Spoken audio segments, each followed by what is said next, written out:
passed, but anybody have any agenda items they'd like to add today? So we do this at the beginning of each meeting. I know we had a late add of one, but so let's, okay, good. Go ahead and thanks everybody for being here. Mask off and smiling. I think one of the first things I wanted to talk a little bit about was at our last meeting, we had what I would consider more of an open discussion, an introduction of an idea to be discussed about the potential for broadening and including computer sciences as a general definition. And that sparked some responses from an institution that has to do with, that this was guidance we were issuing. It was clearly not guidance. It was not intended to be taken that way. So I want to clarify that right up front, that we use this group for discussion purposes and good advice from the practical field. So get that straightened out, and that if we need, to ask more specifically, we will in the future, so that just so everybody, see if anybody has any questions on that. No? Okay, good. Sorry, I've got to pick up a tow truck in front of my car outside, so that was my distraction. Any other introductions that we have? Anybody new? I think we know everybody here. Phyllis Keys, good morning. You care to introduce yourself?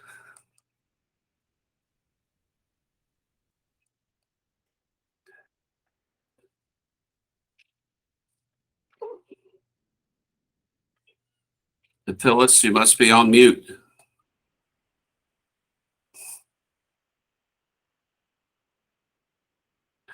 Okay, well, we'll move along, then she can join later. Do we have a motion for approval of minutes? I'll second. Sarah made the motion. I'll second. Great, thank you. Any discussion, corrections? Okay, all in favor, say aye. Aye. Opposed, abstained. Okay.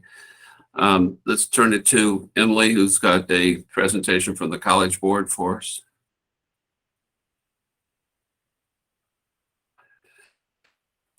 You're on mute, Emily.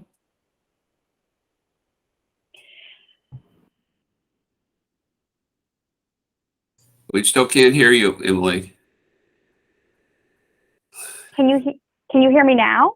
Yes. Oh gosh. Okay. There's the mute on my phone. There's the mute on the screen. Okay. Good morning, everyone. Thank you. I'm going to turn the time over to Suzanne McGurk. She's from the College Board. I recently sat in on a presentation. We are going to talk about credit for prior learning, but I wanted to have Suzanne come and just do a brief presentation. AP is adding a number of new exams that your campuses may want to start thinking about, either equivalencies, or they're going to start to see these exams come through, especially now that we have the AP bill passed. So Suzanne, if you can give a brief overview of the new AP exams, that would be great. Thank you. Thank you, Dr. Dow. Really appreciate being here today, and I appreciate the opportunity to get these new exams in front of your team, especially at this very important and exciting time when students across Maryland will be able to see credit for all of their scores of 3. And this is really something we're tremendously excited about, and here to support institutions across Maryland as this work unfolds. 2 exams I want to bring attention to, 2 courses. AP Pre-Calculus is a course that was recently announced. It will launch in the fall of 2023. This is a course that can serve a twofold purpose, much like pre-calculus on your campuses. This course can serve as a rigorous 4th-year math for students in that pathway where they've never taken calculus, but will be able to achieve this course their 4th year in high school. This could be the penultimate math course a student takes if they receive college credit for it and they're going into a major that doesn't require higher math. Of course, that depends on your own requirements, but it's something that we think could allow students to meet that critical math requirement before they even leave high school. The other opportunity for AP Pre-Calculus is to prepare students for calculus. Again, much like your pre-calculus courses, we think that this course will engage students. Some students who thought that they wanted to be as finished with math as they possibly could be, we think that this course could really engage them and open their minds to further math pursuits and perhaps change their pathway into different majors that were off the table before. So we're very excited about it. This is one that we think will change the invitation to AP for students who may not have seen themselves as AP students in the past. We've seen this with AP pre-calculus. Excuse me. We saw this with AP Computer Science Principles, which was our most recently released exam. This really changed who saw themselves as an AP student, and it opened the doorway to students to get that rigorous opportunity and all the benefits that come with being an AP student, such as being more likely to go to college, more likely to be retained once you're in college, and more likely to persist to graduation. We also saw this changing the dynamics of who was enrolling.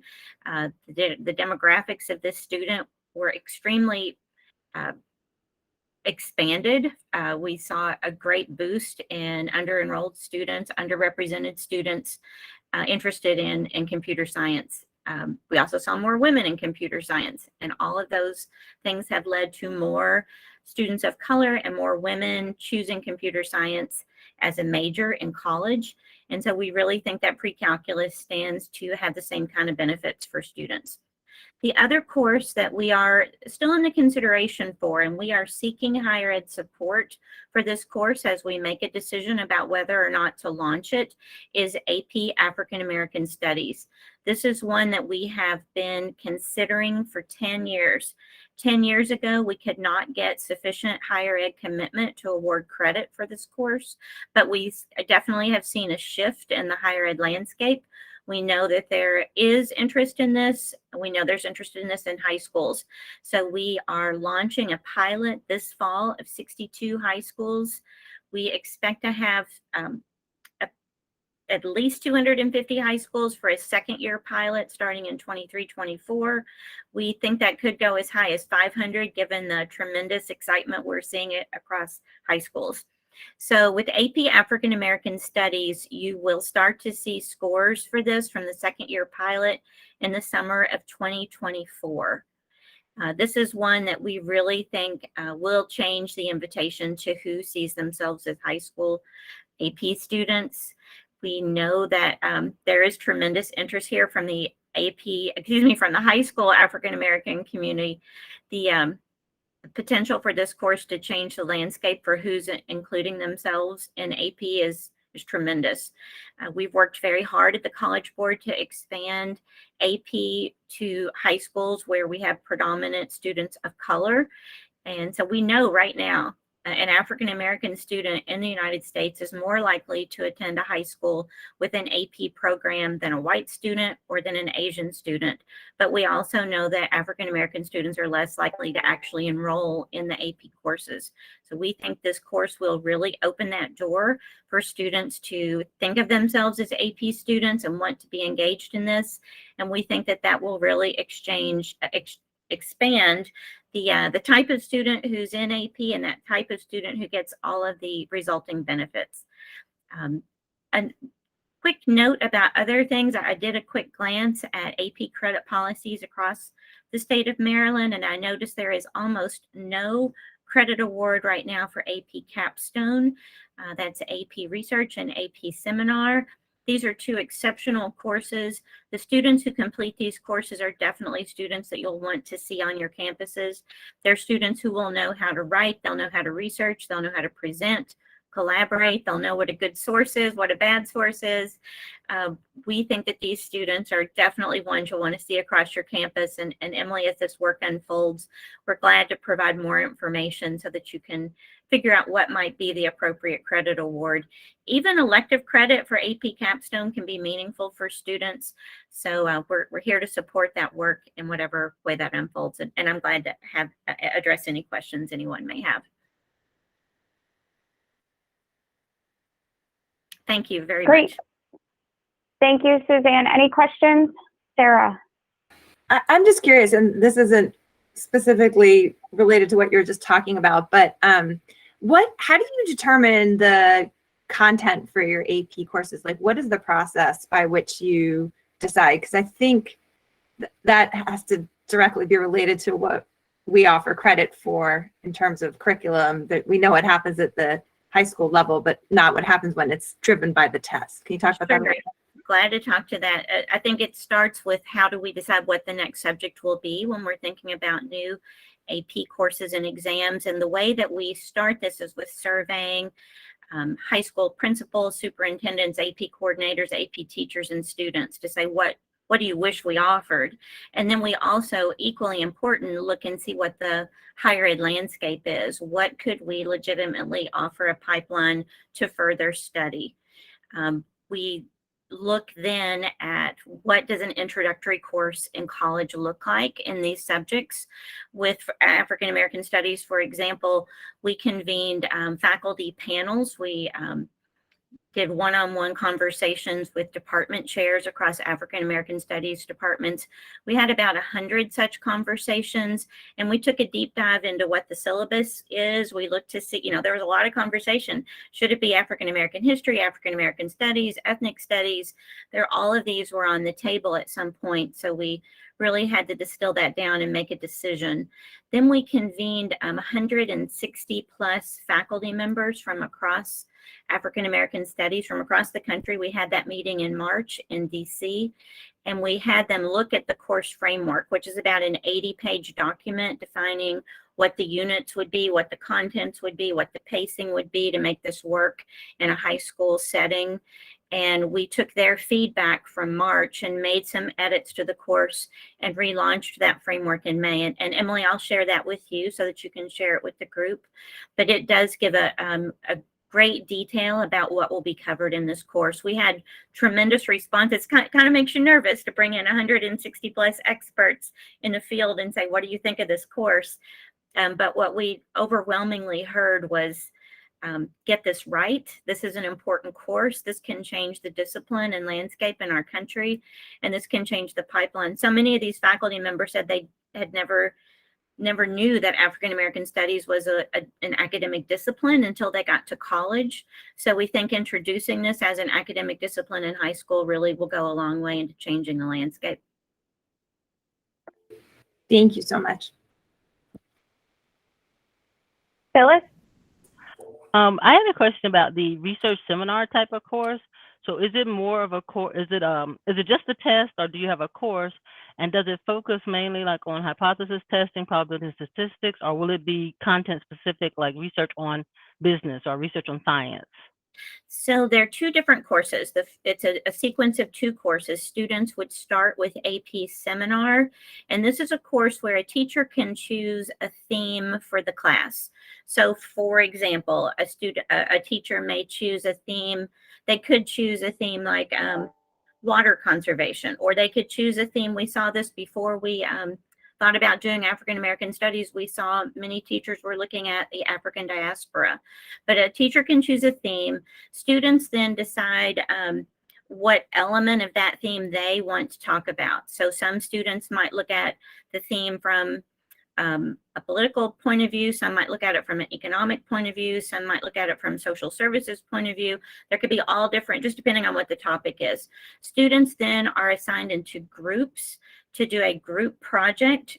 So each student will have their own slice of work. They do a group presentation, so they're learning collaboration skills, presentation skills, but they also have their writing skills because they are judged on their own segment of what they have to write on. So there are group projects within that. It does have a traditional AP exam at the end, but it also has a teacher scored content as well. But the topic could be anything because the students are being scored on the skills that they learn. Are they using legitimate resources for their research? Is it a well-written paper, et cetera, et cetera. The students who are successful in AP Seminar then can take AP Research, which is an independent course. Students choose their own topic. Every student in the class could have their own topic. They are doing independent work. And then that paper is submitted for review by scorers at the College Board. And then also students are taking a traditional AP exam at the end. So students who take both could earn an AP certificate, capstone certificate. Students who take both plus 4 additional AP courses and score 3, get an AP diploma. So it's a little bit like our version of IB, but it's something that the students definitely are getting that taste of undergraduate research. They're going to be able to have all of these skills when they come to your classrooms.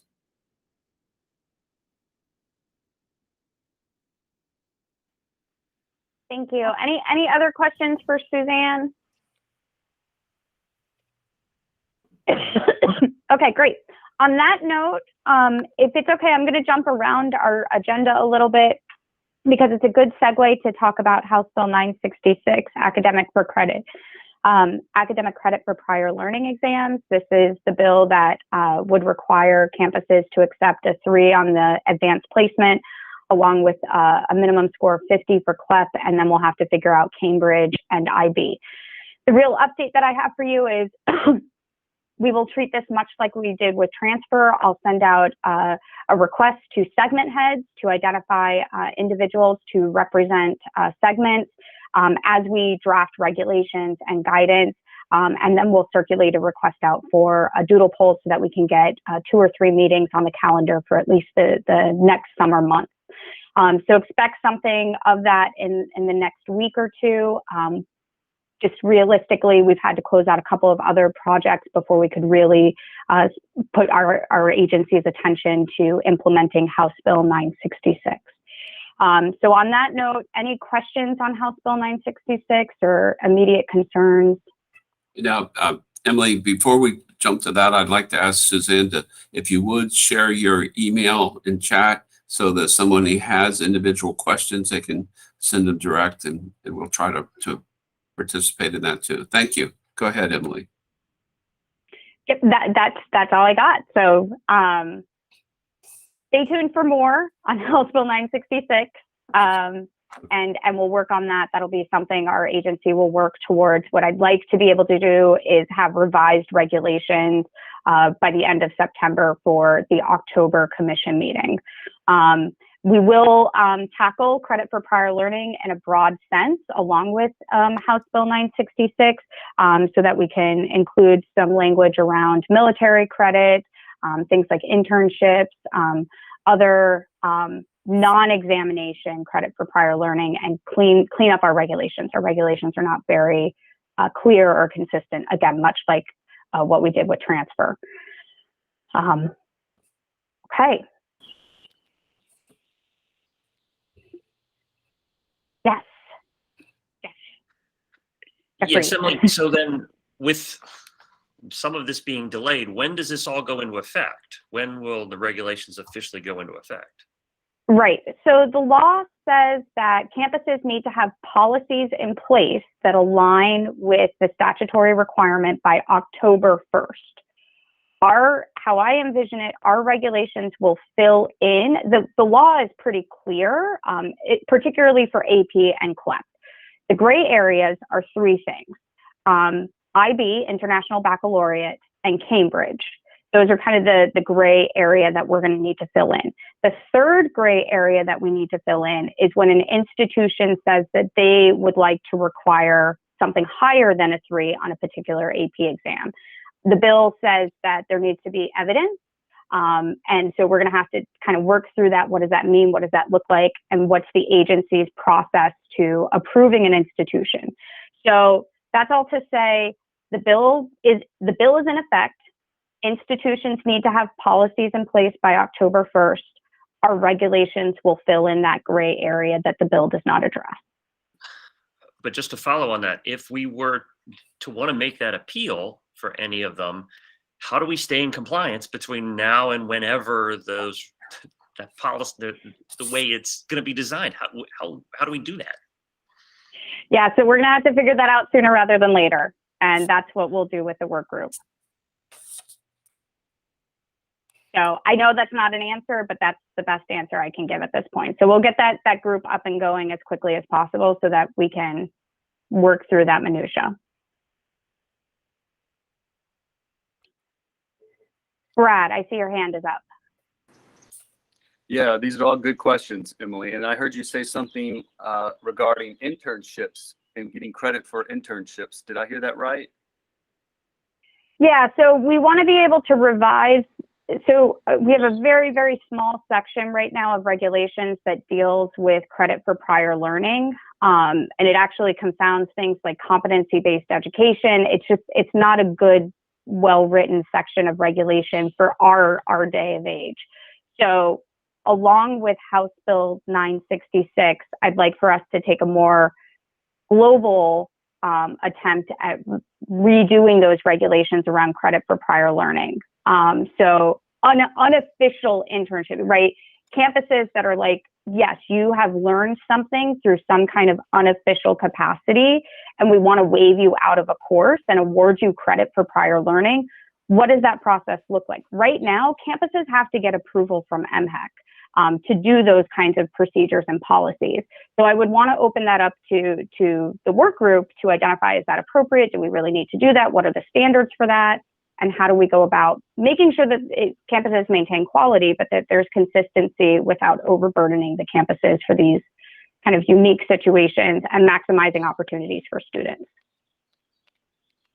Okay. Sounds like it's going to be a lot more work perhaps than the transfer regs at this rate. So sooner, I guess, we get started, the better. Well, I think we have a lot more flexibility than the transfer regs. The transfer regs were to align with the statutory requirement. The statutory requirement for this particular element is really only, so we could stop.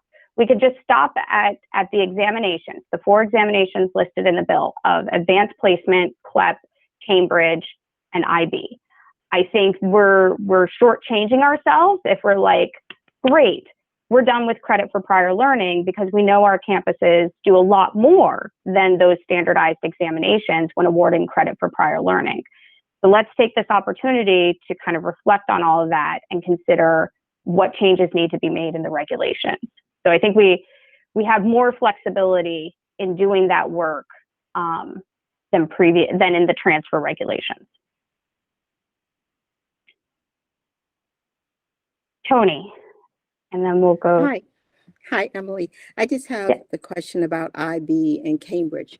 Do we think that there's a need to really put out a survey quickly, as Brad said, since we need to pull the work group together, about how many institutions and how deeply they are involved with that? Do we need to query our institutions? Because as the bill says, those scores are kind of open, and we want to make sure that students are not shopping us for those scores, if we have all varying scores. So kind of get a sense of those, particularly with those of us who have large international populations of students. Absolutely. So we did a survey last summer for the JCR that we submitted on credit for prior learning, but we could, I can revisit that survey, make sure we at least, if not a representative sample, reach out to the campuses that didn't respond. But I'm pretty confident we had a pretty good representative sample of who accepted what and what their policies look like. So let me take a look at that, make sure that it's a good baseline of information. If it's not, that's a great suggestion. Thank you. And we'll resurvey the institutions.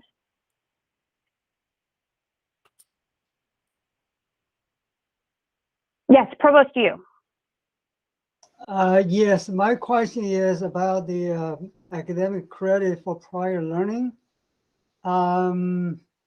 So it is, I know there's a regulation or policy here right now in the States, right? Where can I find it? And we would like to, to know where it is now, and to see how do we develop, something. When you progress developing new policy, we can work with you to knowing where we are. Sure. So I can send you a link to the bill. I'll make sure you all have a link to the bill, as well as a link to our current regulations around awarding credit for prior learning.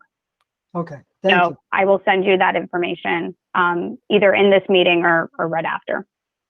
Thank you. Yep. Other questions on credit for prior learning and our project for the next 6 months. Yeah, it's a lot. Yeah. Dr. Bird, go ahead. Jeffrey. Just one last thing. I'm trying to figure out what to tell our registrar, who is now looking at transcripts of all the students coming in.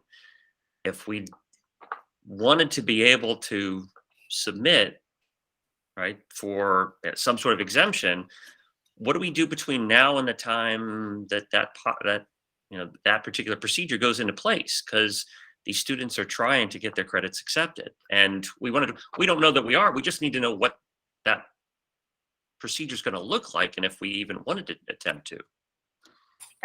Right.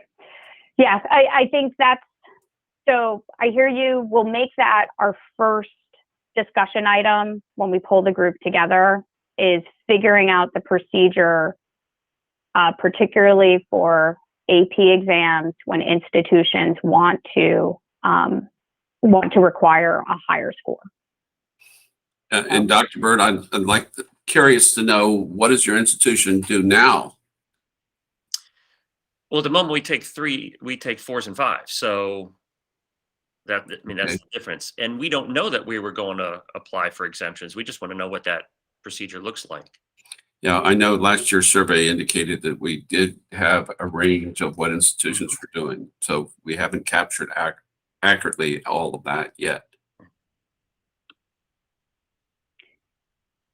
So stay tuned for more. We'll work to get that answered first before diving into the other issues.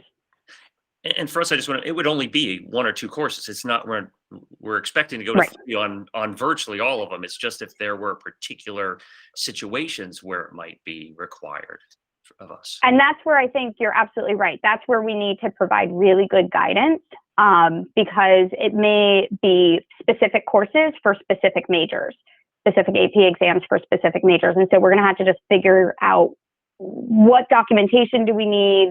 How do we catalog that information? How do you say that to students? What is the evidence, the appropriate evidence for, what's the standard that we're going to hold to say that institutions have permission to do that? So, yeah. So more to come. Okay.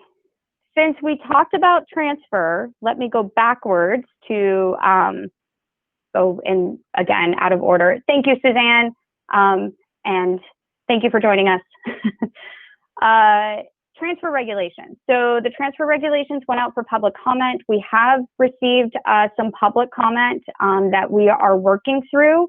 I will likely give an update to the commission at our commission meeting next week around those public comments. There's no guarantee, but that's the goal. And I'm not quite sure where we're going to go from here on those transfer regulations. Some of the public comments are a bit substantive and do maybe merit a revisit on a couple of the definitions. So we're still in conversations, but I didn't want to miss the opportunity for today's meeting to let you know, 1, we did receive public comment. 2, we're working through it. 3, there is a potential that we may need to do some revisions to the regulations in light of the public comment. More to come at next week's commission meeting. The other update on transfer regulations is, I know I've said that we would have guidance out. We've not released that guidance. And in light of the public comment, I kind of want to sit for another minute on that guidance, because we need to kind of make sure we're consistent in the messaging we're giving out to campuses. What I don't want to have happen is that we have 2 different guidance documents that are slightly different enough that we're causing more confusion than clarity. So I know that guidance is still forthcoming, that we've not released that yet, but there will be the regulations and there will be a supplemental guidance document. Brad. Yeah, thanks, Emily. I was just curious, is there a way that you can share the public comments? I know that you're probably not prepared, nor am I, to discuss them today, but I would be curious to know what they might be. Is there any way we can get those? We'll find a way. We're still, like I said, we're still working. We got them from 4 or 5 different parties, I would say. So we're still working through it, but yes, we'll find a way to share that, reconvene the transfer group if we need to kind of go through those comments. We'll certainly make sure that we share that in a way that's transparent and everybody knows what's going on. Well, and I assume just But I think- for the conversation that we would need to be able to react to those by next commission meeting next week. Is that fair? Will you be taking a vote? That I don't know. I don't hold me to it, but doubtful. The reality is we're still kind of digesting the comments and still trying to figure out what to do with them, how best to proceed. Are they substantive enough that we do think the agency needs to maybe make a change or two? They're not drastic changes, but they're significant enough changes that it does clarify the process or change the process in a way that does benefit students. So I think I'm just not prepared to answer that right now. But Okay, know thank you you. have my commitment that we'll keep this as transparent and inclusive as possible.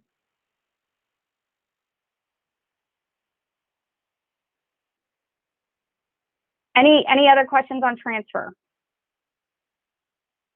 and where we are with that? Okay. Okay, last item that I think I am scheduled to talk about is annual reporting. So you might remember a couple of meetings ago, we talked about a kind of reporting calendar for segments. Now that the JCR book has come out, we've reviewed it. So this is intended to be kind of a cheat sheet for you as segments. I wanted to walk through it with you before I send it out as a document. So please feel free to stop and give me comments or feedback on how you can use this document. This is for fiscal year 2023, so the upcoming July 1st to June 30th timeframe. Other than the best practices report that we have every year, there are no other JCRs that require MHEC to convene institutions or collect information from institutions. There are JCRs that we have to do, but there's nothing that requires any kind of special attention in the way that we had to do for credit for prior learning, students with chronic health conditions. So this year, we're good on JCRs. I also want to put in the caveat that this is not an exhaustive list of all the information that the agency collects. There is, of course, a calendar maintained by our IT department that is just every year annual reporting, both financial information, student information. So this is an addition to all of that. There is a work group that we do need to convene over the summer to respond to a JCR, but it's a joint work group between MHEC and MSDE. So we're not taking the lead necessarily. So there is work that we need to do. We are reaching out to MSDE to see how they would want to proceed on this, but this is a report on increasing participation in post-secondary education. As soon as I talk with MSDE and get clarity on how they'd like to proceed, expect some kind of communication in the upcoming weeks on how we're going to address this JCR. So that should be on your radar, but nothing in the immediate is needed from you all. What's left in the table is a variety of reports and data requests that are required by statute. All of these are required. I've given you the statutory reference so that you see it. I've clarified which campuses. So some of this is just public institutions. Some of them are just institutions that are participating in some kind of initiative. So you'll be able to sort and identify. I've given you the due date for campuses to submit materials to MHEC. If there's an asterisk, it means that's required by statute and set in statute. And then if there's a due date to the General Assembly, meaning MHEC needs to give a report or summarize or do something with that information, again, if that's mandated by statute, we provide that information so that you know where we are in between all of this. So it's we've got maybe about a dozen or so reports on this list. These are often things that we put in memo form as we get closer to these due dates. But I thought it would be helpful for you all to have this kind of synthesized list for this upcoming year of the various kind of random pieces of information that we need to collect that are either narrative or kind of one-offs or unique collections in some way, shape, or form. So it continues on. I'm just going to quickly show it to you. Then I also have just, looking forward to the next fiscal year that have due dates in FY 2023, so that people just know that these are also going to be upcoming next June, in a year from now. So I'll stop there. So my question to you, one, is this helpful? Two, if there's any additional information that you think we need to include, I can certainly give this to you in an Excel format so that you can sort and copy and paste. I can give it to you in a Word document. We're hoping that this is a tool that you all can use to help organize campuses in providing information. We will continue to do memos, individual memos for these reports, but it gives you a year out vision of what needs to come to our agency. So with that, Provost, you. Questions? Yeah, I'm very thankful for you to put out this table summarizing all this. This is really helpful. There's some, all these reports may need some clarification, whether we are part of it. For example, the near completers campaign and match program. I just use that example. Who should report to that? Which university? Do you have a list? So it's institutions that seek to participate. So again, we have memos on these that provide far more detail that we circulate out to the campuses. So I can make sure that for the ones that we already have memos out, that you get the copy of those memos so you can make decisions about what kind of information you need to give us, who it does, who it counts for. So this is more of a summary table than anything. I know that there will always be kind of a supplemental memo that comes with it. Thank you. Yep. Dr. Coleman. Thanks, Emily. This is helpful. We have been having some discussions, and I think Joe's still on, about the relevance of some of these reports. Some of the reports were established a while back, and if you could scroll, you're right at one. Programs of Cultural Diversity report. I know it was established under that terminology, but is it going to move to a broader title? I know it was established in statute 11-406 as that term. That's one. And there are some that have been around for decades that were put in the statute. And I was wondering if MHEC is still evaluating the relevance of some of those older established reports. And because the third one that I'm thinking about is the one that talks about 50 by 2025 and Yep. how close we are on that date in terms of reaching that, and how that will either be sunset, how we will sunset that, or just concerned about all of these reports, their relevance, given they were put in the statute at a certain period of time. Dr. Coleman, that's a really good question or observation. We also believe that there's a number of these reports that should be eliminated, that have outlived their usefulness and require extreme amounts of reporting by institutions to turn into the system, for institutions to turn into St. Mary's and Morgan's, and then for us to compile materials that I doubt are read, let alone used. Now, just so everyone's aware, our department got dinged by the auditors for failing to have reports on time. And in the past, and I'll say that in the past, we have held the compilation of reports until all the institutions were in. And I'm no longer going to do that. If the institution has not met the deadline, we are going to simply file it into the JCR with an indication that the institution failed to report.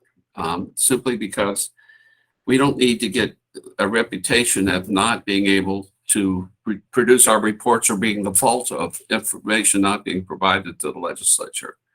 So that's one of the reasons to get this out in front of you so you have your planning documents, and we will, anybody has ideas on how to change these reports. The cultural diversity report to me comes to mind quickly.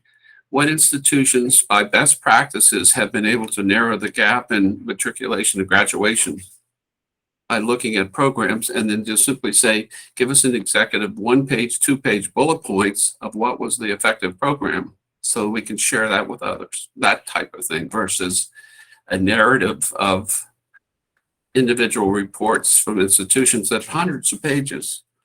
So with that, any other questions? But Dr. Coleman, that's a good suggestion. We should really scour this and get with leadership in the legislature and say, let's try to eliminate some of these programs, some of these reports. Dr. Fielder, I Absolutely. just want to add, I'm sorry, to add to this.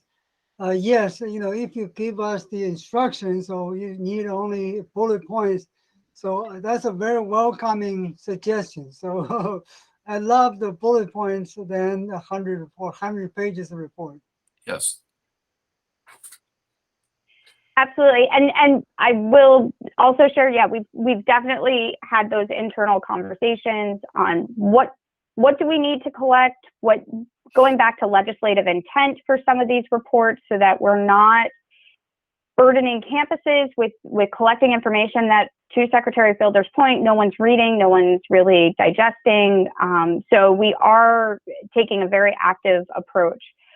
Since cultural diversity report came up, I will share with you all, we are actively looking at this report, trying to identify ways to make it a useful report.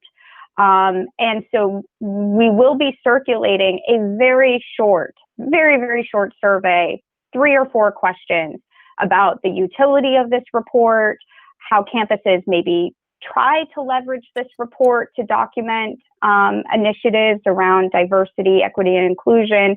So it's really 3 or 4 questions to give us insight on how to make this report better, that it's useful to the campuses and useful to our agency, and then of course useful to legislators. So stay tuned for that. It will be, like I said, a short survey, 3 or 4 questions for you to send out to campuses for us to get a little bit of insight on how to do that specific report better. Sarah. Yeah, I just, I know some of our DLS colleagues are on the call, and DLS does a review. I don't know how frequently it is. I don't know if it's every 10 years or every 20 years. I know that during my time there, one of these happened, of all of the reports that are required.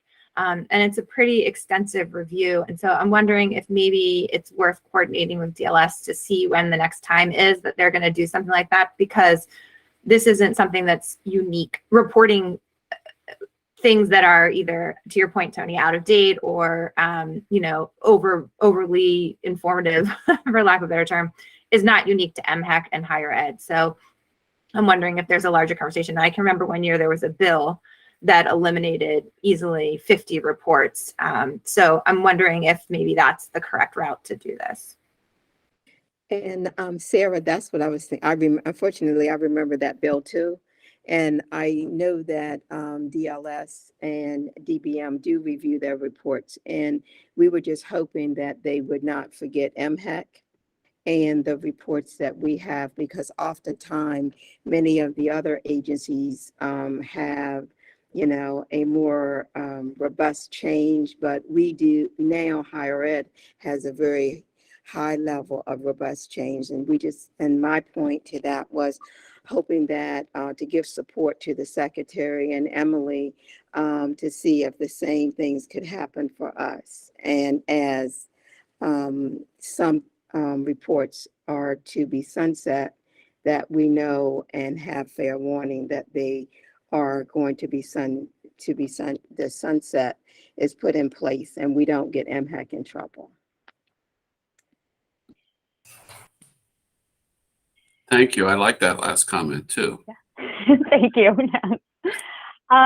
So with this, unless there are some major concerns, I'll circulate this out as a document, a Word document, as a working document, just as a way to organize kind of the next year of reporting requirements. I'll attach the existing memos that we have for some of these reports so that you have that at your fingertips, and we'll go from there. So this really is kind of just a guiding document for segmental leaders to use as a resource. The last thing I'll share with you is you will soon be getting, this is not an agenda item, but you will soon be getting a final draft of the state plan. We are right at the end stages. It mirrors much of the draft that was circulated back in December that we asked for public comment on. It does, some of the new sections is just kind of like preamble, introductory section of what the plan's supposed to do, who are we, all that great stuff. There is a diversity section that was not circulated for public comment that focuses on just prioritizing diversity, equity, and inclusion. And there is a section around the pandemic and how higher ed in Maryland responded to the pandemic and looking forward during the pandemic. That was also not part of that public comment back in December. But I don't see those as fairly controversial sections, but I wanted to make sure you were aware that those were not part of the public comment. Otherwise, the goals from the public comment draft in December are the same. The priorities are fairly the same. We did receive public comment from a couple of institutions. We've incorporated that public comment and provided clarifications, but nothing that really drastically changes the state plan. So that is an agenda item for the commission next week. So hopefully final adoption, and you'll get a copy of that draft later this morning for your review. So let me know if you have any questions, comments, or concerns on that. With that, I will stop talking and turn the time over, I believe, to Donna. Yes, to Donna. I know Jonathan's Thank you. joined us. Thank you, Secretary, and thank you, everyone. Thank you, Emily. Good morning, everyone. Donna Thomas, Director of OSPA. Today, I'm going to be providing updates on House Bill 734 as well as 1030. So I'm going to begin with House Bill 734 and share with you the updates in which this bill holds as far as the effective date of July the 1st. The first change I'm going to discuss is specific to the Guaranteed Access Grant Program, which is under the Delegate Howard P. Rawlings Educational Excellence Awards Program. This particular bill allows individuals in the Guaranteed Access Grant Program to remain eligible for the Guaranteed Access Grant Award as long as they are meeting the Pell requirement. And this is specific to individuals where their income exceeds the annual renewal income levels. As long as they remain Pell eligible, the students can continue to receive the Guaranteed Access Grant Award. This particular change becomes effective July 1, 2022. MHAC is currently in internal discussion with regards to if this particular change will go into effect for the 22-23 year. So please stay tuned for a formal document from MHAC that will be submitted to all institutions, letting you guys know if this particular change will be effective for the 22-23 year. If so, that means MHAC will be notifying, not notifying, we're going to do that anyway, but we will be applying the awards to those students' accounts and they will receive a notification from us. We are working with institutions now where institutions are reporting credit information. So if the student is an individual who needs the school to report the credit information on their account, they still will not be considered for the award until the information has been reported by the institution. And I see a hand from Sarah. Yes. Hi, Donna. Thank you so much. I don't want to interrupt you, but as far as stay tuned and soon, by when would you need to make a decision in order for it to be effective for the 22-23 school year? I think that some of the schools need a little more than soon if possible. Like if it's after, August 1st, it won't be possible. It would be really helpful to have a cutoff date for us. Sure, you'll actually know before July the 1st. Okay, so you will let us know one way or the other by July 1st if it's going to go into effect for the 22-23 school year. And what does it mean for the purposes of the law if it doesn't go into effect for the 22-23 school year, even though the law is in effect? Is it self-executing? I will just tell you, Sarah, to stay tuned. We don't foresee it being any issues on that point. Okay, thank you. Yeah, you're welcome. Any other questions about that particular update? Thank you. The next change in House Bill 734 was for the Edward T. and Mary A. Conroy program. This particular change now allows private career schools to award scholarships to individuals under that particular program. MHEC will be working with our private career schools to inform them that they now have the ability to make awards to individuals who are eligible for the Conroy Acquire Scholarship. This will be the first time that private institutions are making awards to these students. So we will be working with them to make sure they're aware of the requirements for the program and meeting with them and so forth. The other change in House Bill 734 is specific to the veterans of the Afghanistan and Iraq conflict scholarship. The particular change that occurred in the legislation is to include stepchildren. This bill also takes effect July 1, 2022. As I shared in the past with the institutions, we do have a waiting list in this particular program, and we have one each year. We know that this bill is effective July 1st, 2022, but considering that we have an extensive wait list and we have one each year, the individuals for this particular scholarship would be allowed to apply beginning with the 23-24 academic year. So I do want to share that with institutions that particular change will be open with the upcoming, with the next year, not this upcoming fall. We have an extensive wait list, and we don't feel that it'd be prudent to accept applications knowing that those individuals would not be considered for the award this year. The next update for House Bill 734 expands the focus of the Near Completer Communication Campaign to where the outreach communication is specific to individuals who had to withdraw from an institution due to COVID-related reasons. So the outreach communication for the Near Completer program will be focusing on that particular group of students. The other change is specific to the 2+2 scholarship program. The change that was made in the legislation removes the term EFC. We know that there are going to be changes coming in 24-25, where the new needs calculation will be known as the Student Aid Index. So the statute was amended to remove EFC, which would give MHEC the necessary flexibility to move forward with making awards in the 2+2 program without having to go before the legislator again in 24-25 when SAI is implemented. And then beginning in fiscal year 2024, the bill establishes a minimum mandated appropriations for 3 of the programs and increases an existing mandate appropriation for another program. There was an increase in funding in the Howard P. Rawlings Educational Excellence Awards program, as well as in the Edward T. Conroy program. And so we will be getting that additional increase in fiscal year 2024. Happy to take any other questions that anyone else may have before I go to the next bill. Donna, will you provide a quick update on the EA on the wait list? Yes, I will do that right after House Bill 1030, Secretary. Yes. Okay. Thank you. Yep. House Bill 1030, the Maryland Higher Education Commission Procedures and Operations Alterations, In this particular bill, it expedites award notifications under the Howard P. Rawlings Educational Excellence Awards program. It moved up the date from May the 1st to April 15th. In which MHEC must make awards in the Howard P. Rawlings Educational Excellence Awards program.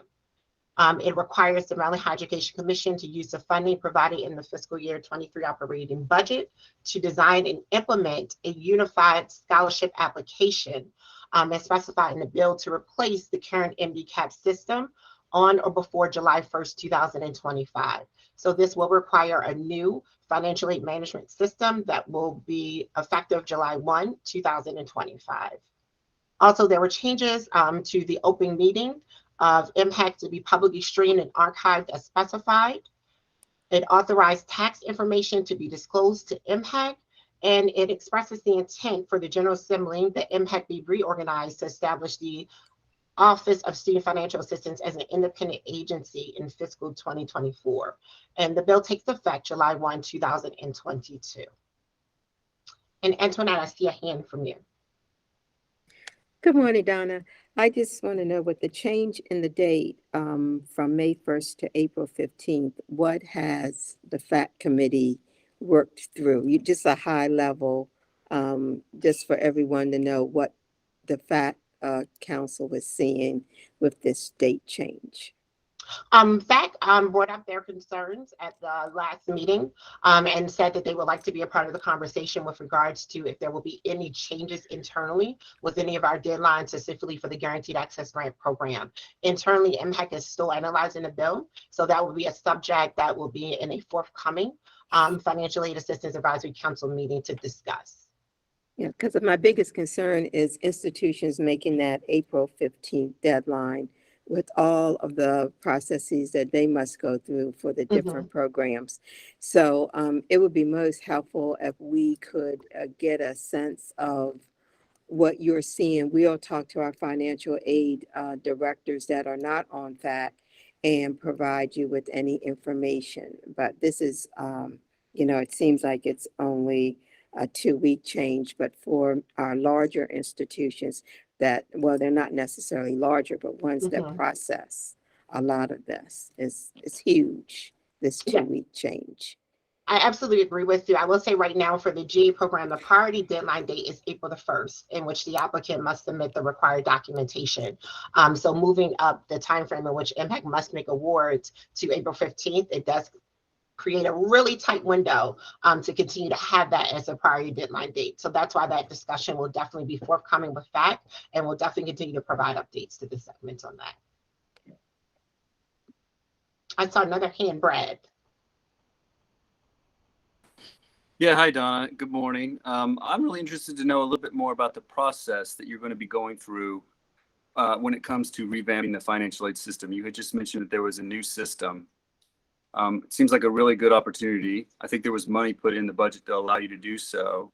And this bill also allows you to collaborate with the comptroller's office on income levels. I was just wondering, when you go forward, are you going to be soliciting sort of not just an RFP, but are you going to get buy-in from us? Or we're going to have a chance to sort of talk about ways in which we could help create a system that was truly automated, didn't require as much meld by having you have to submit so much paperwork, and truly be almost like a real-time app online that would automatically, based on what information you put into the system, show you what you may be eligible for? Are all those things on the radar? Are you going to follow up with us on how we can be helpful in doing that?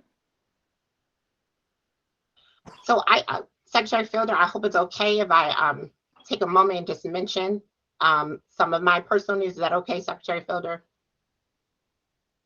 Yes. Okay, thank you.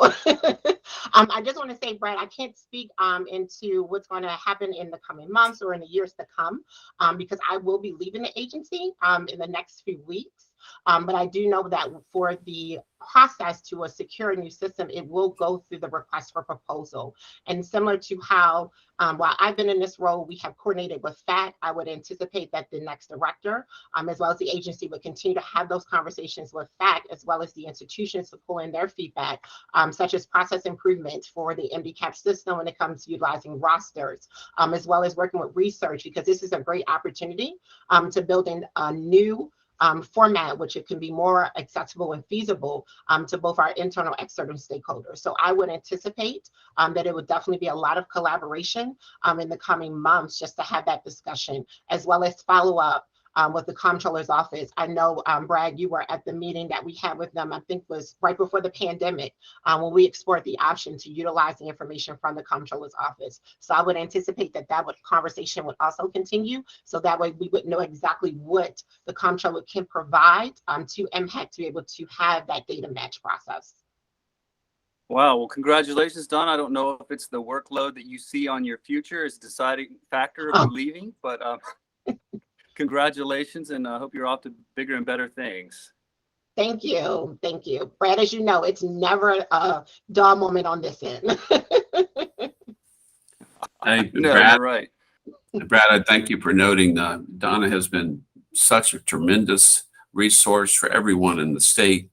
And we've had so many changes, not just COVID and moving to remote and being able to do virtual conferences in 1 week. 500 was our record, I think. So you're right. It's a tremendous amount to get done. And Donna has done a tremendous job for us. And it's a loss we'll be working through. And Donna's agreed to stay on. When she sent me her note, I responded by saying, oh, that's good. So you're not resigning until August of 23. So she didn't respond. So I took it. That means yes. I'm here anytime you need me, Secretary. I know. Sarah, you had your hand raised. Yeah, I also want to say congratulations, Donna, and I hope that it's a wonderful opportunity. I look forward to learning more about it. I am curious about, again, the timeline for both the scholarship, the Unified Scholarship application, but also this concept of OSPA as an independent agency. Fiscal 24 it's practically here for the planning of what the legislature has suggested. So I don't know how involved, and maybe this is a question more for the secretary or for Jeff, who I think was on the call, but I was curious what involvement, if any, the institutions would have in that conversation as well. As you know, a lot of the scholarships have been decentralized, and I didn't know what that conversation would look like going forward, but we'd very much like to be involved. Thank you, Sarah. What we had was the language that was in the budget bill versus the language that was statutory. So we've already provided an initial outline in the fiscal note of what would be required, and we'll follow that up with DLS as needed, and we'll take input as required.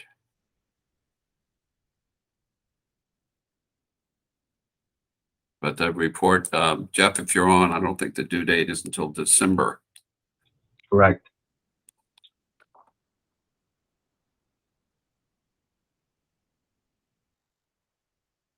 Okay, any other questions? Donna, anything else you need to cover?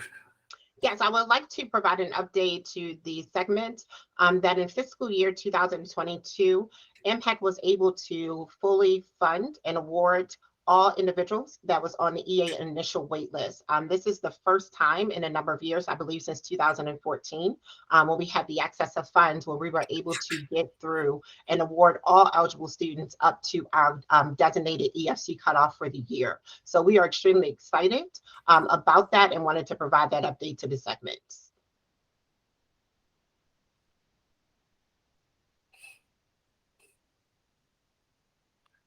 Okay, any other additional questions?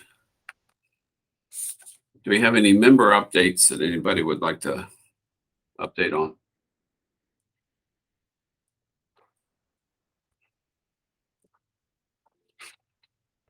Brad, go ahead. Yeah, I just want to let everybody know that we'll have a new president at Frederick Community College starting in July. Anessa Cheek, she's currently the president at St. Cloud Technical Community College in Minnesota. So we're looking forward to having her. Great. Well, congratulations.